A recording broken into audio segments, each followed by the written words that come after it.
ओम श्री गुरुभ्यो नमः। Self knowledge talks by Prabhu ji. After death क्या होता है? आफ्टर डेथ या मृत्यु के बाद क्या होता है? ज्ञानी, योगी और अज्ञानियों का, सभी जीवित प्राणियों की मृत्यु के समय क्या होता है और क्या होता है वो जो जीवन मुक्त होते हैं। जीवन मुक्त का मतलब है जो मुक्त हैं और जीवित हैं। क्या होता है उनके साथ? हमारे 3 शरीर होते हैं, स्थूल शरीर, सूक्ष्म शरीर और कारण शरीर। जो जीवन मुक्त होते हैं, कारण शरीर की अज्ञानता के कारण होता है। जीवन मुक्त व्यक्तियों के कारण शरीर नष्ट हो जाते हैं क्योंकि अविद्या चली जाती है, इसलिए कारण शरीर चला जाता है। जीव मर्ज हो जाता है साक्षी में। वह व्यक्ति जीवित अवस्था में ही ब्रह्मन में मर्ज हो जाता है और यूनिवर्सल कॉन्शियसनेस के साथ एक हो जाता है। क्योंकि जीवात्मा मर्ज हो जाती है परमात्मा से, तो शरीर है लेकिन जीवात्मा मर्ज हो गई है परमात्मा के साथ, इसलिए शरीर को व्यक्तिगत जीवात्मा द्वारा नहीं चलाया जाता है। जीवन मुक्त की आत्मा जब ब्रह्मन में मर्ज हो जाती है तो ज्ञानी व्यक्ति का शरीर व्यक्तिगत आत्मा द्वारा नहीं चलाया जाता है, बल्कि उसको यूनिवर्सल कॉन्शियसनेस के द्वारा उनके शरीर चलते हैं। शरीर है, प्रारब्ध कर्म अभी बाकी है। ऐसे लोगों के शरीर हैं, ज्ञानी लोगों के, क्योंकि अभी प्रारब्ध कर्म बाकी है, इसलिए शरीर चलता रहता है। प्रारब्ध कर्म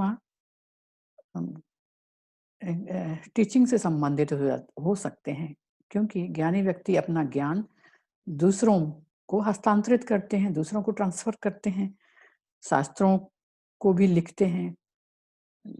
ज्ञानी व्यक्ति के मुंह से निकले हुए शब्द बहुत शक्तिशाली होते हैं। स्टोरी है एक, रामकृष्ण परमहंस एक महान संत थे, महान ज्ञानी थे और बहुत मीठा खाना पसंद करते थे और बहुत मीठ खाते थे। तो माँ शारदा, उनकी पत्नी, उनसे कहती हैं, आप ज्ञानी हो, संत हो, लोग क्या कहेंगे, आप इतना मीठा खाते हो, बार-बार खाते हो। रामकृष्ण जी कहते हैं, इस शरीर को रखने के लिए थोड़ी-सी डिज़ायर तो होना चाहिए, नहीं तो ये शरीर रखना मुश्किल हो जाएगा। इसको होल्ड करने के लिए, शरीर को होल्ड करने के लिए डिज़ायर चाहिए। ज्ञानी को शरीर, मन, बुद्धि नहीं है, इसलिए मुश्किल होता है कि कैसे वो अपने शरीर को रखें। अज्ञानी को अज्ञानी आत्मा को शरीर से पकड़ कर रखते हैं। अज्ञानी आत्मा इस शरीर को पकड़ के, शरीर से आत्मा को पकड़ के रखते हैं, लेकिन ज्ञानी व्यक्ति का शरीर परमात्मा पकड़ कर रखते हैं।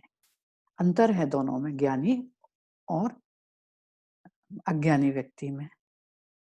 अज्ञानी व्यक्ति इस शरीर को ही सब कुछ अपना मानता है और इसको देख-देख के जीता है कि मैं बीमार नहीं होना चाहिए, इसको सुंदर दिखना चाहिए, इसको बूढ़ा नहीं होना चाहिए। लेकिन ज्ञानी व्यक्ति, उनका शरीर तो परमात्मा चलाते हैं और उनका उद्देश्य भी हायर होता है। ज्ञानी को कुछ ना कुछ डिज़ायर होती है और मुझे फूड की रामकृष्ण जी कहते हैं कि मुझे फूड खाने की डिज़ायर है, क्योंकि उनको अपना ज्ञान अभी ट्रांसफ़र करना था। जैसे ही उनको विवेकानंद जी मिले, उन्होंने उनको ज्ञान देकर शीघ्र ही महासमाधि में विलीन हो गए। ज्ञानी जीवित हैं, सहज समाधि के साथ वो रहते हैं, अपने वास्तविक स्वरूप में रहते हैं, क्योंकि जीवात्मा तो ऑलरेडी परमात्मा में मर्ज हो चुकी होती है, इसलिए वो सहज समाधि में ही होते हैं। शरीर है या नहीं कोई फ़र्क नहीं पड़ता, लेकिन अज्ञानी व्यक्ति को इससे फ़र्क पड़ता है। उनको लगता है ज्ञानी व्यक्ति का शरीर नहीं होगा तो हमें ज्ञान कौन देगा? कौन हमें टीचिंग देगा? इसके लिए वो चिंतित होते हैं। दूसरे एक और होते हैं, कुछ लोग योग भ्रष्ट होते हैं, जिन्होंने साधना तो शुरू की होती है, स शुरू साधना शुरू करते हैं, लेकिन सत्य का ज्ञान होने के पहले ही उनकी मृत्यु हो जाती। रियलाइज़ेशन के पहले ही उनकी मृत्यु हो जाती है। क्या होता है ऐसे लोगों के साथ? ये आध्यात्मिक प्रैक्टिस करते हैं लेकिन सत्य नहीं जान पाते। इन्हें योग भ्रष्ट कहते हैं। इनका जन्म आगे भी ऐसे परिवारों में होता है जहाँ अपनी साधना को वो लगातार चला सकते हैं, चलाते हैं, या फिर जहाँ उनको रियलाइज़ेशन मिलता है, या फिर धनी व्यक्तियों के यहाँ इनका जन्म होता है, जहाँ वो अपनी साधना आगे चलाते हैं। साधक 3 प्रकार के होते हैं। ज्ञानी, एक प्रकार के ज्ञानी, योगी, और तीसरे प्रकार के होते हैं भक्त। अभी आपने देखा ज्ञानी कौन होते हैं और योगी कौन होते हैं। तीसरे तरीके के भक्त होते हैं। भक्त भी ज्ञानी हैं, एक प्रकार के। उनकी साधना भी नेति-नेति होती रहती है।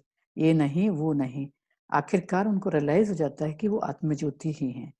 भक्त देवताओं पर, भगवान पर विश्वास करते हैं, ध्यान करते हैं। भक्त की मुक्ति क्रम मुक्ति होती है। क्रम मुक्ति मतलब नेति-नेति, धीरे-धीरे वो मुक्त होते हैं। भक्तों की विभिन्न स्टेजेस होती हैं। वो हैं सालोक्य, सामीप्य, सारूप्य और सायुज्य। ये भक्तों की स्टेज होती हैं। सालोक्य, सामीप्य, सारूप्य और सायुज्य। सालोक्य का मतलब होता है भगवान भक्त के जीवन में आते हैं। सालोक्य मतलब, लोक मतलब माइंड। भक्त के जीवन में भगवान आते हैं और उन्हें उससे सफलता मिलने लगती है अपने जीवन में। व्यक्तिगत जीवन में उन्हें सफलता मिलने लगती है और वो भगवान की उपस्थिति महसूस करते हैं। सामीप्य, सामीप्य क्या होता है? सामीप्य भगवान के करीब महसूस करते हैं। संसार को चलाने वाले परमात्मा हैं, उसे सामीप्य कहते हैं। और सारूप्य होता है ईश्वर के रूप को महसूस करना। ईश्वर के जो गुण हैं, जैसे भगवान राम हैं, उनके गुणों को अपनाना। भगवान शिव हैं, वैराग्य के गुण को अपनाना। भगवान राम के आदर्शों को अपनाना, ये होता है सारूप्य। सायुज्य एक सारूप्य मतलब होता है मानसिक रूप से एक मेंटल फॉर्म भगवान का समझना, मेंटल रूप से। सायुज्य वन विथ गॉड, भगवान के साथ एक होना। इनके साथ मृत्यु के बाद क्या होता है?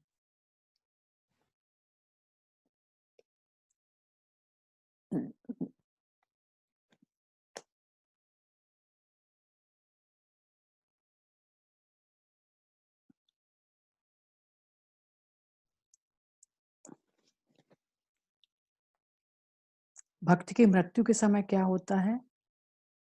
ये देवयान मार्ग पे जाते हैं, मुक्ति के मार्ग पे जाते हैं। जो ज्ञान मार्ग है, मुक्ति का मार्ग है, लाइट, पाथ ऑफ लाइट है, या सन्मार्ग, सूर्य के मार्ग पे चलते हैं, एनलाइटेडमेंट मार्ग पे जाते हैं। ऐसे लोग के जन्म मृत्यु के बाद ब्रह्मलोक में होते हैं। ब्रह्मलोक में वो के समय भी वो साधना उनकी चलती रहती है। भक्त लंबे समय तक ब्रह्मलोक में रहते हैं। ब्रह्मलोक में अंत समय तक इनकी साधना लगातार चलती रहती है, मुक्ति मिलने तक।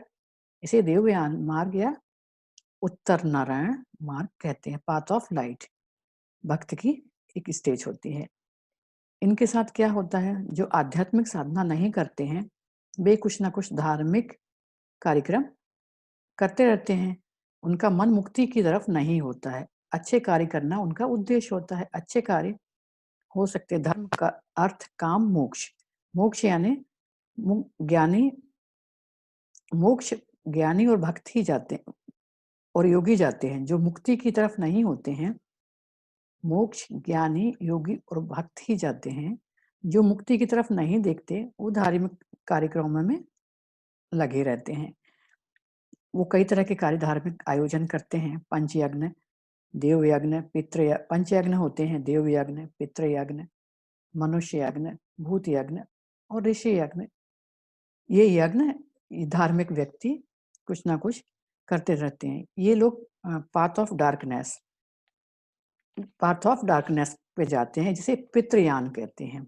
पितृयान में क्या होता है, मृत्यु के बाद स्वर्गलोक जाते हैं।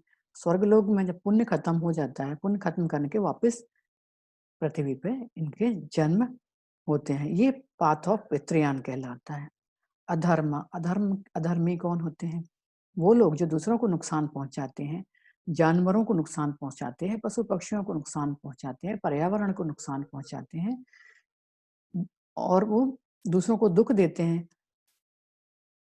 और इनका जन्म नरक में होते हैं। इस टाइप के लोगों को जो दूसरों को दुख देने वाले होते हैं, उनके जन्म नरक में होते हैं। पाप खत्म होने के बाद क्या होता है? फिर उनका जन्म होता है, मानव रूप में भी हो सकता है, जानवर के रूप में भी हो सकता है। और जो धर्म और अधर्म मार्ग पे चलते हैं, ये दोनों धर्म और अधर्म मार्ग पे चलते रहते हैं। एक तरह के लोग होते हैं, वो ना तो धार्मिक होते हैं और ना अधार्मिक होते हैं। ना तो धार्मिक मार्ग पे चलते हैं और ना अधर्म मार्ग पे चलते हैं। ज्यादा से ज्यादा लोग आजकल ऐसे ही हैं। इनका उद्देश्य ही होता है पैसा, मनी और डिजायर का। पैसा कमाओ और उसको खर्च करो, अपनी वासनाओं को पूर्ति करो, डिजायर पूरी करो। इनके कार्य स्वार्थ सिद्धि वाले होते। काम कर्मा केवल अपने लिए करते हैं। इस तरह के लोग स्वर्ग जाते हैं, ना तो स्वर्ग जाते हैं और ना नरक जाते हैं। इनके जन्म पृथ्वी पर ही होते रहते हैं, ताकि वो अपने इस कार्मिक लेन देन को पूरा कर सके।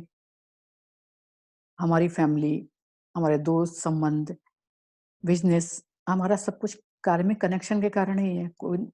कोई तुम्हें हर्ट करता है, जब कोई तुम्हें नुकसान हर्ट करता है या मानसिक रूप से तुम्हें आहत करता है, तो तुम्हें बुरा नहीं मानना चाहिए। तुम्हें समझना चाहिए कि हमारा कोई ना कोई नकारात्मक कर्म खत्म हो रहा है।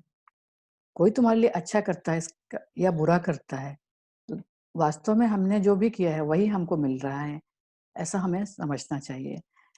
जाने अनजाने विभिन्न प्रकार के से जीवन में तुम्हारे इस तरह के लोग आते रहते हैं। कोरियर कभी-कभी तुम्हारे लिए अच्छी कोरियर, ये लोग कोरियर के जैसे होते हैं। कभी-कभी कोरियर तुम्हारे लिए अच्छी न्यूज़ लाता है, कभी बुरी न्यूज़ लाता है। तुम कोरियर से कभी नाराज़ नहीं होते, क्योंकि तुमको पता है वो मैसेंजर है, वो लाता है बस, उसके लिए ज़िम्मेवार नहीं है। ज़िम्मेवार हमारे कर्मों के लिए हम ही होते हैं। अच्छे और बुरे कर्म के ज़िम्मेवार हम खुद होते हैं। वही हमें वापस मिलता है।